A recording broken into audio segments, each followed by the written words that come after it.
ESOPs now cover 10% of the population of the working force, about 10 or 11 million employees, 10% or 11% of the workforce. There are now more employee owners in this country than there are union members in the private sector. So in a sense, it's achieved a lot. But on the other hand, what about the other 90% of the workforce who never get the opportunity to own capital? So despite the advances we've made and the tax incentives we have to reassess some of the tax policies that create concentration of ownership. An ESOP is usually best suited for a company that's achieved a certain level of growth and now has cash flow available to facilitate an exit.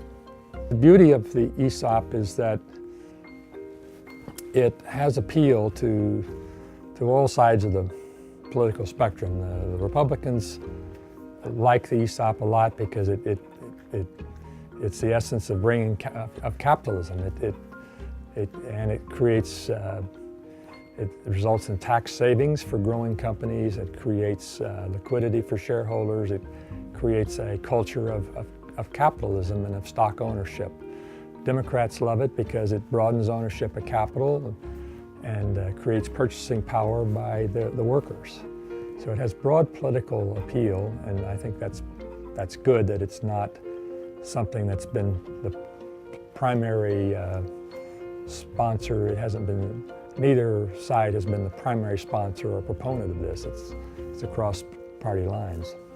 In the business community, there's a dual perception. There's for people that have been around a long time, there's probably a perception that ESOPs are passé and nobody's doing them anymore, and that's not the case. It's just that most of them are done in privately held companies which don't get reported on.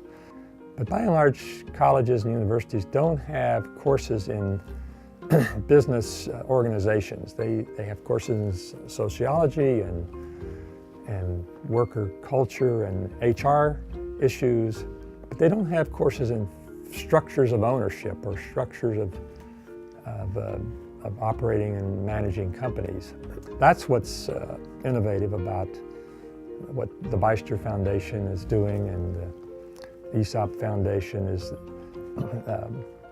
creating grants for graduate students and professors to specialize on ESOPs and to look at them, and of course this involves interdisciplinary analysis, which is sometimes, as I say, it's overlooked otherwise.